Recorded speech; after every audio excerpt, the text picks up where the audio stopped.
Welcome to the Onyx Path News. And yes, I am dressing down a little for this episode. And that's because it's going to be a short one. We've got a hell of a lot going on right now at Onyx Path. There's a lot of books in production, and I don't mind admitting I am incredibly busy with writing, with development, with all kinds of things. So, let's cut to the chase and talk about this week's new releases. So this week we have seen the release of t-shirts for Changeling the Lost. Now you may think that's not a release worthy of announcement, but a lot of people love Changeling the Lost and don't ruin their fun. No, Changeling, as discussed in recent videos, is one of my favourite Chronicles of Darkness lines, so this is a game you can wear proudly on your front, or back I guess, and it's something we found very popular, releasing this tie-in merchandise to various games. Obviously some sell better than others, and it's always a great indicator of not just how much people love the game, but how much people love the world, immersing themselves in it, and I guess, yeah, how proud they are to wear its colours. So if you want to wear a bit of vibrant green, do check out the Changeling the Lost t-shirts that are on sale on Redbubble. But that's not all. We released something else this week too. We released the map of Stygia for Wraith the Oblivion. And the map of Stygia is a beautiful thing. It takes up 2 pages in Wraith the Oblivion 20th Anniversary Edition. You can buy it separately, essentially as a poster, and you can use it as a prop in your game. You can put it up on your wall, you can frame it, you can marry it, you can do what you like with it. Frankly, use it as a rug. But the thing you'll end up with is a beautiful map of the capital of the underworld, where Charon at one point held sway, and where an awful lot of Wraith the Oblivion games are set. So do check out the map of Stygia if these kind of artifacts are your things. I can think that it would make a fantastic prop in a Chronicle of Wraith. Or, you know, at a stretch, a Chronicle of Vampire the Masquerade if you're playing an awful lot of Giovanni, Harbingers of Skulls, other members of the Hekarta. So, beyond new releases, we have Kickstarter news, and the Kickstarter that is currently running, as we know, is the Lunar's Kickstarter for Exalted 3rd Edition, and it's worthy of note because of how utterly fantastic it's doing. That's not bragging, that is astoundment, because, I'll be honest, Lunars have never been the most popular splat for Exalted, splat being playable creature. And to see this book doing so well, I think, is a massive credit to the team behind this book. The developers, we have Robert Vance and we have Eric Minton, and we have their overseer, their in-house developer of Dixie Cochran, and we have their entire slew of writers too. They've done amazing work on this book, the manuscript for which is going to be released drip by drip throughout the Kickstarter, so even if you back at the lowest level you can still read the text from the RPG. There's a few very interesting higher level backer tiers that are still available, so do check the Kickstarter out, and if the backer level you're interested in has been taken, that's fine. Back at a low level, get into the comments and request that more of these backer levels are open. The worst thing we can do is say, no, we don't have the capacity for that, but if enough people ask, you never know, we might be able to make some adjustments. So don't be afraid. If you think a door has been closed, just ask for it to be opened. I know I've rattled on a little about Backerkit before, and so I'm not going to spend too long talking about it in this video, but Backerkit is still around, and it's still available, and it will be for quite a while yet. We will very soon be putting They Came From Beneath the Sea on Backerkit, but for the time being you have the old favourites that I've mentioned in every other video, such as Chicago by Night, Dystopia Rising, the Trinity Continuum Aeon book. We have all very close to coming off the Scion books, and at the time this is uploaded they may in fact have come down from Backerkit.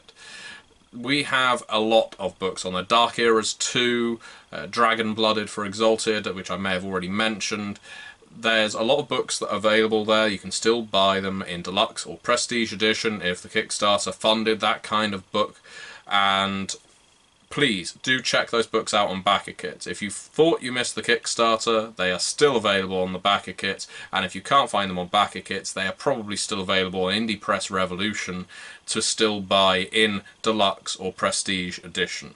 So don't feel like you've missed out. Backerkit is there for you. Indie Press Revolution is there for you. You can still buy the Deluxe Mage the Ascension 20th Anniversary Edition. You can still buy a Deluxe Changeling the Dreaming 20th Anniversary Edition. You can still buy Changeling dice and Vampire dice on Indie Press Revolution. So check that site out. The links are in the description below. So let's move on to community content. The community content I wanted to talk about in this video is a piece of community content for the Pugmire role-playing game. And the community content program for Pugmire is Canis Minor. And now anyone can create content for Pugmire using Canis Minor. You could create a new calling, you could create a new breed, you could create a small adventure, a list of spells, a list of weapons. You can do whatever you like with it.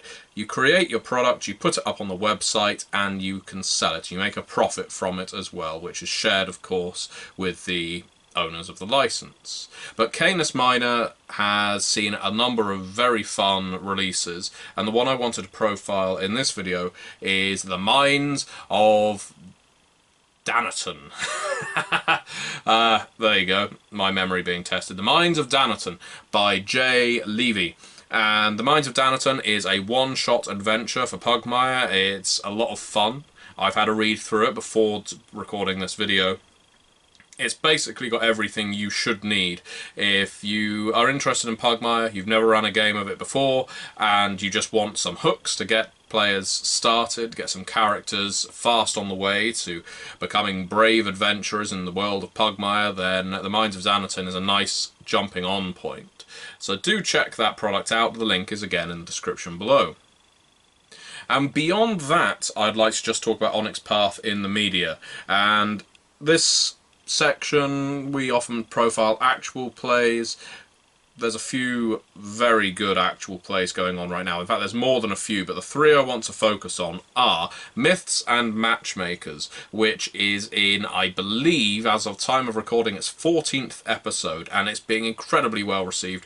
One of the participants is Travis Legg, who is a frequent freelancer and contributor to the Silurician Vault community content program for Scarred Lands. It really gets deep into the setting of Scarred Lands, and I can't recommend it highly enough. You can go all the way back, start at the beginning, and that means you've got a lot of episodes to catch up on, and that's fun in itself. If you'd like to marathon these things, do give it a go. Myths and Matchmakers is great fun, but also Caffeinated Conquests have continued with their Scion actual play as well. That's up on their channel, and you can watch them having fun with the game. And this is something that a lot of people have occasionally said, White Wolf, Onyx Path, your games are too serious. Well, Caffeinated Conquests make a good showing for how to make a game of Scion a lot of fun. And also, on this very channel, you have a new Changeling the Lost actual play being run by Red Moon Roleplaying. It's only got 2 parts, to my knowledge, so we've uploaded the first part, the second part will be coming soon, and it plays with the jump start that is available for Changeling the Lost 2nd edition. It's again an excellent introduction to Changeling. And if you're a lover of the Chronicles of Darkness and you're a lover of high production values, remembering that Red Moon Roleplaying, they like to add sound, they like to add music, they do very effective editing in their videos, in their podcasts, then it's an actual play for you to listen to. And that's me done for this week.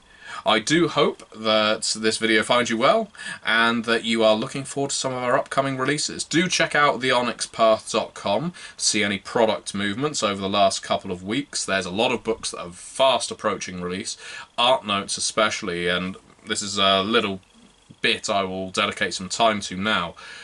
Art direction is a part of the procedure that can sometimes take a lot of time, specifically contracting artists and waiting for their art to come in. And there's a lot of books right now where art is coming in thick and fast, and that really helps the speed of our production schedule. Just as at the writing stage we are beholden to the speed of writers, at the artist stage we're beholden to the speed of artists, and one could argue that one is a longer pursuit than the other. Really depends on the game. All I can say right now is we're incredibly happy with the speed at which our artists are running, and thank you very much to all of them who might be watching this. Your work that you're turning in is fantastic. So, do check out the onyxpath.com, and I will see you again for another Onyx Path news.